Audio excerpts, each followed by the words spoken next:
अस्सलाम वालेकुम स्टूडेंट्स, मैं हूं अबीबुर रहमान और आप देख रहे हैं क्वेटा टीवी।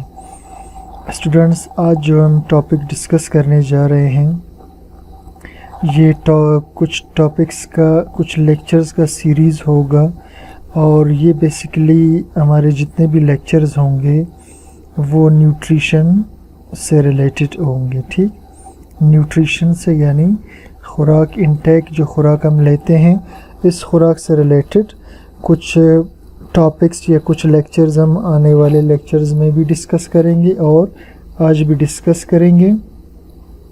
और ये हमारे एक सब्सक्राइबर ने रिक्वेस्ट की थी कि इस मौजू पर मैं कुछ टॉपिक्स बनाकर अपलोड कर दूं, तो उनके कहने पर जो है मैंने स्टार्ट कर दिए है ये टॉपिक्स। तो चलिए जी स्टार्ट करते हैं बायोकेमिस्ट्री की डिफिनेशन से। It is a branch of chemistry. Biochemistry एक ब्रांच है केमिस्ट्री का which deals with the study of chemicals and physical processes, जिसका ताल्लुक़ है, ठीक है, with the स्टडी के साथ केमिकल्स के एंड फिज़िकल प्रोसेसेस के, दो चीज़ों के साथ, फिज़िकल प्रोसेसेस और केमिकल्स। अब ये फ़िज़िकल या केमिकल प्रोसेसेस क्या हैं? In these chemical and physiological processes या फिज़िकल प्रोसेसेस, ये जो केमिकल या फिजियोलॉजिकल अमल हैं, vitamins, lipids, carbohydrates, proteins and nucleic acids are transform. इन केमिकल या फिजियोलॉजिकल प्रोसेसेस में विटामिन्स हो गए, लिपिड्स हो गए, कार्बोहाइड्रेट्स, प्रोटीन्स और न्यूक्लिक एसिड्स आर ट्रांसफॉर्म्ड, ये तब्दील हो जाते हैं इनटू वन अनदर, एक दूसरे में। अब स्टूडेंट ज़रा मैं आपको बारी बारी ज़रा इसको क्लियर कर दूं पहले डेफिनेशन को। तो देखिए जी, सबसे पहले यहाँ पर केमिकल प्रोसेस की हम बात कर रहे हैं। ठीक, केमिकल प्रोसेस केमिकल रिएक्शंस को कहते हैं जिसमें चीज़ें बनती भी हैं और टूटती भी हैं। ठीक है, जिसे हम एनाबॉलिज्म और कैटाबॉलिज्म कहते हैं। तो केमिकल प्रोसेसेस जो बॉडी के अंदर होते हैं वो या तो कैटाबॉलिज्म चल रहा होता है या बॉडी के अंदर एनाबॉलिज्म चल रहा होता है। ठीक, कैटाबॉलिज्म में बड़े मॉलिक्यूल्स टूटकर छोटे मॉलिक्यूल्स बनाते हैं और एनाबॉलिज्म में फिर छोटे मॉलिक्यूल मिलकर बड़े मॉलिक्यूल्स बना रहे होते हैं। यानी छोटे मॉलिक्यूल मिलकर बड़े मॉलिक्यूल बना दें तो इस प्रोसेस को हम कहते हैं एनाबॉलिज्म, और बड़े मॉलिक्यूल टूटकर जब छोटे मॉलिक्यूल्स बना दें तो इसे हम कहते हैं कैटाबॉलिज्म। और फिजियोलॉजिकल प्रोसेसेस क्या होते हैं? फिजियोलॉजिकल प्रोसेसेस में बहुत सारी चीज़ें आती हैं। मिसाल के तौर पर हमारा स्टमक जो काम कर रहा है फूड के डाइजेशन का, ये एक फिजियोलॉजिकल प्रोसेस है। इसी तरह हमारे किडनीज़ फंक्शन कर रहे हैं और हमारी बॉडी में से अमोनिया को, फालतू कंपाउंड्स को, फालतू वाटर को रिमूव कर रहे हैं और होमियोस्टेसिस यानी हमारे जिस्म को तवाज़ुन में रख रहे हैं नमकियात और पानी के हवाले से। तो ये भी एक फिजियोलॉजिकल प्रोसेस है। इसी तरह हम सांस ले रहे हैं, रेस्पायर कर रहे हैं, ये भी एक फिजियोलॉजिकल प्रोसेस है। तो हमारे जिस्म में जितने भी फिजियोलॉजिकल प्रोसेसेस होते हैं, इन प्रोसेसेस में विटामिन्स, लिपिड्स, कार्बोहाइड्रेट्स, प्रोटीन और न्यूक्लिक एसिड एक दूसरे में तब्दील होते रहते हैं। तो बायोकेमिस्ट्री में हम इन्हीं चीज़ों को स्टडी किया करते हैं, यानी ये मुख्तलिफ़ कंपाउंड क्या काम करते हैं बॉडी के अंदर और एक दूसरे में कैसे कन्वर्ट होते हैं। ठीक, इसके बाद आते हैं हम अपने चैप्टर के मेन टॉपिक की तरफ, यानी हमारा चैप्टर बेसिकली फूड और न्यूट्रिशन से रिलेटेड है। सही, फूड कहते हैं खुराक को और न्यूट्रिशन भी इसी तरह से खुराक ही को कहा जाता है। Food and nutrition is a field of biochemistry. Food और न्यूट्रिशन एक फील्ड है बायोकेमिस्ट्री का, यानी बायोकेमिस्ट्री का ही एक हिस्सा है। विच डील्स विद न्यूट्रिएंट्स, जिसका ताल्लुक़ है न्यूट्रिएंट्स के साथ। न्यूट्रिएंट्स में खुराक के मुख्तलिफ अज्जा आते हैं जैसे carbohydrates, protein, lipids, vitamins, minerals and caloric requirements of the living body, और कैलोरिक रिक्वायरमेंट लिविंग बॉडी का, यानी किसी ज़िंदा जिस्म को अपने काम करने के लिए कितनी एनर्जी चाहिए। कैलोरिक रिक्वायरमेंट से मुराद है एनर्जी, किसी जिस्म को अपने काम के लिए कितनी एनर्जी और कितनी खुराक चाहिए, तो इस चीज़ का ताल्लुक़ है फूड एंड न्यूट्रिशन के साथ। इसके बाद हम एक टर्म पढ़ते हैं माल न्यूट्रिशन। माल न्यूट्रिशन का मतलब है खुराक की कमी। माल न्यूट्रिशन का क्या मतलब है? खुराक की कमी, ठीक, खुराक की कमी। तो खुराक की कमी को हम कहते हैं माल न्यूट्रिशन, ठीक। Malnutrition means faulty nutrition. Faulty का मतलब है ख़राब, डिस्टर्ब, कमी खुराक की, ठीक है। माल न्यूट्रिशन काजेज़ फॉलोइंग डिजीज़। अगर जिस्म में खुराक की कमी होगी तो उसकी वजह से दर्ज झेल बीमारियाँ होंगी। डिकेड एंड क्रॉक्ड टीथ, दांत टूटना शुरू कर देंगे। बोन डीफॉर्मेशन, हड्डियाँ ख़राब होना शुरू हो जाएंगे, टूटने, फ्रैक्चर करने शुरू कर देंगे। लैक ऑफ मेंटल अलर्टनेस, दिमाग गैर हाजिर रहेगा। अलर्टनेस यानी दिमाग हाजिर नहीं रहेगा। अंडर वेट, वज़न की कमी हो जाएगी, वज़न कम होना शुरू हो जाएगा। तो इन सब बातों से मालूम होगा कि जिस्म में खुराक ठीक से नहीं पहुंच रहा। अब हम आते हैं क्लासिफिकेशन ऑफ फूड की जानिब। Food is divided into 6 groups. Carbohydrates, जिसे हम आगे आसानी की खातिर कार्ब्स कहा करेंगे। लिपिड्स एंड फैट्स, चर्बी वग़ैरह। प्रोटीन्स, हमारे जिस्म में जो गोश्त, बाल, नाखून जितने भी हैं। विटामिन्स, ये थोड़े कम मिकदार में हमें चाहिए होते हैं मुख्तलिफ एंजाइम्स के काम के लिए। इसी तरह मिनरल्स, जितने भी नमकियात वग़ैरह हैं, और पानी। ये जो 6 मेन खुराक जो हमारी बॉडी को चाहिए। एलिमेंट्स ऑफ न्यूट्रिशन, यानी अज्जा क्या हैं न्यूट्रिशन के। एडिकेट कैलोरीज़, अब अज्जा न्यूट्रिशन के यानी खुराक के अज्जा ये हैं कि आपको मुनासिब मिकदार में, काफ़ी मिकदार में, जितनी आपके जिस्म को चाहिए उतनी मिकदार में आपकी बॉडी को कैलोरीज़ यानी एनर्जी मिलनी चाहिए। आपके जिस्म को नमकियात मुनासिब मिकदार में मिलने चाहिए, विटामिन्स मिलने चाहिए और पानी मिलना चाहिए। अब हम आते हैं बैलेंस्ड डाइट की जानिब। When a food contains required amount of calories, minerals, vitamins and water, जब कोई खुराक रखता हो मतलूबा मिकदार कैलोरीज़ की, मिनरल्स की, विटामिन्स की और पानी की, the food is said to be balanced diet, तो उस खुराक को हम कहेंगे बैलेंस्ड डाइट, यानी जिसमें आपको मुनासिब मिकदार में एनर्जी मिल रहा हो, नमकियात मिल रहे, विटामिन्स और पानी। अब हम डिस्कस करते हैं कैलोरी को, जो कि यूनिट है एनर्जी का। इन न्यूट्रिशन में for the measurement of energy, energy को नापने के लिए, and fuel value of food, और खुराक आपको कितनी एनर्जी दे रहा है, यानी खुराक से मिलने वाली एनर्जी, तो नापने के लिए एनर्जी को और फ्यूल वैल्यू ऑफ फूड यानी खुराक की एनर्जी को इज़ डन इन कैलोरी और किलो कैलोरी, तो इसे हम नापते हैं कैलोरी में या किलो कैलोरी में। इट इज़ डिफाइंड एज, और इसकी तारीफ़ यूँ करेंगे, the amount of heat required, हरारत की वो मिकदार जो हमें चाहिए, to raise the temperature of 1 kilogram of water, कि जिससे बढ़ जाए टेम्परेचर 1 किलोग्राम पानी का 1 सेंटीग्रेड तक। अब इसका मतलब क्या हुआ स्टूडेंट्स? मिसाल के तौर पर एक बर्तन के अंदर अगर पानी मौजूद हो, H2O पानी को कहते हैं, ठीक है, तो अगर एक बर्तन में पानी मौजूद हो और वो पानी 1 किलोग्राम हो, कितना हो? 1 किलोग्राम पानी मौजूद हो, तो इस 1 किलोग्राम का पानी का अगर टेम्परेचर 14 सेंटीग्रेड हो, कितना हो? यानी 1 किलोग्राम पानी हो किसी बर्तन में और उसका टेम्परेचर 14 सेंटीग्रेड हो, फिर हम इसे हीट करना शुरू कर दें और हीट करने के बाद इसका टेम्परेचर आ जाए 15 सेंटीग्रेड पर, यानी इसके टेम्परेचर को हमने 1 सेंटीग्रेड बढ़ा दिया। अब टेम्परेचर को जो हम 14 से 15 तक बढ़ाते हैं, इस दौरान जो हम इसे हीट दे रहे होते हैं, यहाँ से जो हीट हम दे रहे होते हैं, इस हीट की मिकदार को हम कहेंगे, ठीक है, कैलोरी। इस हीट की मिकदार को क्या कहेंगे? कैलोरी। तो मिकदार हीट की जो ज़रूरत होती है बढ़ाने के लिए टेम्परेचर, 1 किलोग्राम पानी का 1 सेंटीग्रेड तक, इसे हम कहते हैं कैलोरी।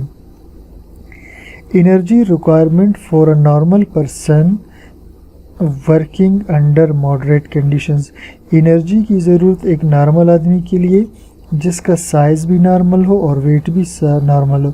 अब नॉर्मल साइज़ का आदमी, स्टूडेंट्स, नॉर्मल साइज़ का जो आदमी होगा उसके, यानी अगर हम कद की बात करें, ठीक है, तो जो 5 से 6 फीट कद होता है ये नॉर्मल काउंट होता है। और इसी तरह साइज़ के लिहाज से, यानी उसका वेट जो है 60 से लेकर के, अब दूसरा वेट की हम बात कर रहे हैं, यानी वेट उसका 60 से लेकर 70, 75 या 80 किलोग्राम तक हो, तो इस किस्म के आदमी को हम कहेंगे नॉर्मल पर्सन। ठीक। एनर्जी की ज़रूरत एक नॉर्मल इंसान के लिए वर्किंग अंडर मॉडरेट कंडीशंस, जो नॉर्मल हालात में काम कर रहा हो, is about 2500 to 3000 calories per day.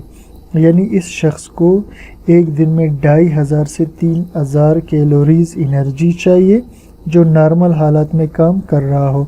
अब नॉर्मल हालात में काम करने से मुराद ये है कि वो कोई मेहनत मजदूरी का काम कर रहा हो, ठीक है, कोई यानी सुबह साइकिल पे चल कर के आधा घंटा दफ्तर पहुंचता हो, फिर वहाँ काम करता हो, या कोई डिलीवरी बॉय हो, तो इस दौरान जो हरकत, उठने बैठने में, चलने फिरने में, बात करने में, उसके लिए जो सी एनर्जी चाहिए होगी वो 2500 से 3000 calories. Study and office work requires no additional calories. अब ये जो एक नॉर्मल आदमी को जितनी कैलोरीज चाहिए, अगर आप स्टडी करते हैं, स्टूडेंट हैं, या ऑफिस में बैठकर काम करते हैं, तो आपको भी इतना ही एनर्जी चाहिए। यानी आप ये सोच रहे होंगे कि मैं दिमाग ज़्यादा यूज़ कर रहा हूँ तो ज़्यादा एनर्जी चाहिए, तो ऐसी बात बिल्कुल भी नहीं है। Young person need more calories than old ones. और बच्चों को एनर्जी की ज़्यादा ज़रूरत होती है बनिस्बत है बड़ों की। वजह क्या है? क्योंकि जो छोटे बच्चे होते हैं वो ग्रोथ पीरियड में होते हैं। कौन से पीरियड में होते हैं? ग्रोथ पीरियड में। ग्रोथ पीरियड से मुराद है उनका जिस्म मुसलसल बढ़ता जा रहा है, उनके कद में इजाफा हो रहा है, उनकी हड्डियों की लेंथ बढ़ रही है, इसलिए उनको अब एनर्जी ज़्यादा चाहिए। और इसके अलावा आपने देखा होगा बच्चे बहुत एक्टिव होते हैं, सारा दिन खेल कूद रहे होते हैं, आराम से नहीं बैठते, तो उनको ज़्यादा एनर्जी चाहिए होता है बनिस्बत बड़ों के जो आराम से एक ही जगह बैठे रहते हैं और उनका ग्रोथ कंप्लीट हो चुका है, तो उनको सिर्फ अपने जिस्म के मुख्तलिफ फिजियोलॉजिकल फंक्शंस को चलाने के लिए कुछ एनर्जी चाहिए होता है।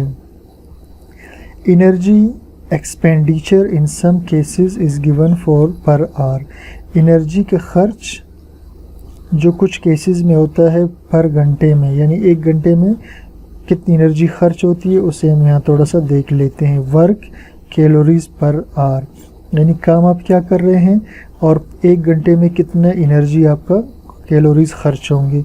अगर आप वॉक कर रहे हैं, आप चहलकदमी कर रहे हैं और इस दौरान आप एक घंटे में 3.5 किलोमीटर के जितना फासला तय कर रहे हैं, यानी आप एक घंटे में तकरीबन 3.5 किलोमीटर के करीब फासला तय कर रहे हैं चलते हुए, तो फिर आपकी 140 कैलोरीज एनर्जी खर्च होगा। और sawing would eight 6 kilometre per hour, आप काट रहे हैं किसी लकड़ी को आरी से, किसी चीज़ से, उस दौरान आप इसको 6 किलोमीटर पर हार की रफ्तार से काट रहे हैं, तो आपको जो एनर्जी खर्च होगा आपका वो 240 कैलोरीज खर्च होंगे। स्वीपिंग एंड क्लीनिंग, अगर झाड़ू और झाड़ू लगा रहे हैं, सफाई कर रहे हैं एक घंटे तक, तो उसमें 100 कैलोरीज खर्च होंगे। और डिश वॉशिंग, बर्तन धोने में सिर्फ 70 कैलोरीज खर्च होंगे। स्विंग यानी काम करने में, सिलाई वगैरह में भी 70 कैलोरीज एक घंटे में खर्च होंगे। और ब्रेन वर्क, यानी आप स्टडी कर रहे हैं, पढ़ाई कर रहे हैं, बेशक आप मैथ पढ़ रहे हों बहुत ज़्यादा दिमाग यूज़ करके, तब भी एक्स्ट्रा एनर्जी कोई खर्च नहीं हो रही होती है। How much calories do provide biochemical compounds. अब केमिकल कंपाउंड्स, बायोकेमिकल कंपाउंड्स जिसमें कार्बोहाइड्रेट्स, फैट्स, प्रोटीन्स आते हैं, ये आपको कितना एनर्जी दे रहे होते हैं पर ग्राम। ठीक, तो कार्बोहाइड्रेट का कार्बोहाइड्रेट 4 कैलोरीज पर ग्राम दे रहा होता है, यानी अगर 1 ग्राम कार्बोहाइड्रेट आप लेंगे वो आपको 4 कैलोरीज एनर्जी देगा। और अगर आप फैट्स का 1 ग्राम लेते हैं तो 1 ग्राम फैट आपको 9 कैलोरीज देगा, जो कि कार्बोहाइड्रेट के 1 ग्राम से डबल एनर्जी दे रहा है। इसी तरह प्रोटीन्स आपको 4 कैलोरीज पर ग्राम देंगे, ठीक है, यानी 1 ग्राम आप प्रोटीन लोगे तो आपको 4 कैलोरीज एनर्जी देगा, ठीक। इसके बाद स्टूडेंट्स हम आते हैं कुछ फूड्स के जो मेन फूड्स है कार्बोहाइड्रेट से, फैट से और प्रोटीन्स का, इसके इंटेक पर थोड़ा सा डिस्कस कर लेते हैं। या इंटेक का मतलब है आपको दिन में कितना कार्बोहाइड्रेट चाहिए। तो carbohydrate is a cheap source of energy, ये सस्ता तरीन ज़रिया है एनर्जी का, क्योंकि ये चीनी के अंदर है। चाय पीते हुए, बिस्किट खाते हुए, कोई भी चीज़ खाते हुए हमें कार्बोहाइड्रेट्स मिल रहे होते हैं। स्टेपल फूड है, ठीक है। स्टेपल फूड जिसे हम ज़ख़ीरा करते हैं, स्टोर कर सकते हैं, जैसे गंदम की शक्ल में। 60 to 80% of total caloric intake, यानी रोज़ाना जो हम खुराक लेते हैं उसमें 60 से 80% कार्बोहाइड्रेट होता है, क्योंकि रोज़ाना जो हम खुराक ले रहे होते हैं उसमें हम रोटी खाते हैं, ये टोटली कार्बोहाइड्रेट होता है। हम चाय पी रहे होते हैं, इसके अंदर चीनी की शक्ल में, या दूध के जो चीनी, दूध का जो मीठापन है वो सब का सब कार्बोहाइड्रेट होता है। इसी तरह हम बिस्किट खा रहे हैं, या कोई डबल रोटी खा रहे हैं, या बंद खा रहे हैं, या कोई टिक्की टॉफ़ी खा रहे हैं, तो हर सूरत में हम कार्बोहाइड्रेट्स ही ले रहे होते हैं। अब कार्बोहाइड्रेट का सोर्स क्या है? सीरियल्स हैं, दालें वगैरह, ग्रेन्स है, गल्ला वगैरह, वीट गंदम हो गया, मेज़, मकई, राइस, चावल। इसी तरह मिलेट्स कहते हैं बाजरा वगैरह को, और सोरगम, ये भी इसी तरह के दानेदार कोई फसल होता है। इसी तरह ओट्स, ये भी दाने होते हैं किसी घास वगैरह के। तो ये सारे के सारे कार्बोहाइड्रेट के सोर्स है। फिर fat intake, double energy than proteins and carbs, ये प्रोटीन और कार्ब्स की निस्बत आपको डबल एनर्जी देता है, जिसे हमने यहाँ डिस्कस किया था, ठीक। Store form of energy in plants and animals, ये स्टोर फॉर्म होता है एनर्जी का पौधों में भी और जानवरों में। पौधों में ये स्टोर होता है सीड्स के अंदर ऑयल्स की शक्ल में, और एनिमल्स ये में स्टोर होता है चर्बी की शक्ल में। अक्सर जो पेट लोगों के बड़े बड़े बाहर निकले हुए होते हैं, तो ये सारे का सारा स्टोर फैट ही होता है, ठीक। 15 to 25 gram per day may go up to 100 gram per day. वैसे नॉर्मली आपको फैट 15 to 25 ग्राम एक दिन में चाहिए, एक दिन में 15 से 25 ग्राम आपको फैट चाहिए। लेकिन बाज़ सूरतों में मे go up to 100 gram per day, आप 100 ग्राम पर डे भी ले सकते हो कुछ केसेस में, ठीक है। मिसाल के तौर पर आप सख्त एक्सरसाइज करते हो, या आपके जिस्म में फ़ैट की कमी हो, तो आप ज़्यादा भी ले सकते हो। सोर्सेज इसके क्या हैं? बटर, मक्खन है, इसी तरह टालोज हो गए, ऑयल फ्रॉम सीड्स हो गए, ये सारे के सारे इसके सोर्सेज हैं। अब हम आते हैं प्रोटीन इंटेक पर। They normally do not provide energy like carbs and fats, ये आमतौर पर आपको एनर्जी इस तरह से नहीं देते जिस तरह कार्बोहाइड्रेट और फैट्स आपको फ़ौरन एनर्जी देते हैं, बल्कि when carbs and fats are not available, जब कार्बोहाइड्रेट और फैट्स अवेलेबल ना हो या कम मिल रहे हों, जैसे आप रमज़ान में रोज़ा रखते हैं और कार्बोहाइड्रेट दोपहर तक ख़त्म हो जाते हैं आपकी बॉडी के अंदर, दे आर यूटिलाइज्ड, तब ये जाकर इस्तेमाल होते हैं। दे maintain body growth and repair tissues, ये बॉडी की ग्रोथ को मेंटेन करते हैं। अब बॉडी ग्रोथ को कैसे मेंटेन करते हैं? एक्चुअली ये मुख्तलिफ़ किस्म के हार्मोन्स यानी केमिकल्स पैदा करते हैं, जैसे कि इंसुलिन वगैरह का नाम आपने सुना होगा, जो ग्लूकोज़ के लेवल को हमारी बॉडी में कम करता है। इसी तरह मुख्तलिफ़ हार्मोन्स जो हमारे गले के गदूद से निकल रहे हों, या पिट्यूटरी ग्लैंड से, या एड्रिनल ग्लैंड से, वो अक्सर प्रोटीन्स के बने होते हैं, तो ये हमारी बॉडी में ग्रोथ वगैरह का काम करता है। एंड रिपेयर टिश्यूज़, और प्रोटीन्स हमारे टिश्यूज़ को रिपेयर भी कर रहे होते हैं, जहाँ से ब्लड निकल रहा हो, जिस्म कट जाए उस जगह को ठीक करते हैं। Daily need to meet wear and tear quota of the body, ये रोज़ाना हमें चाहिए प्रोटीन्स, डेली नीडेड, हमें रोज़ प्रोटीन्स चाहिए होती हैं।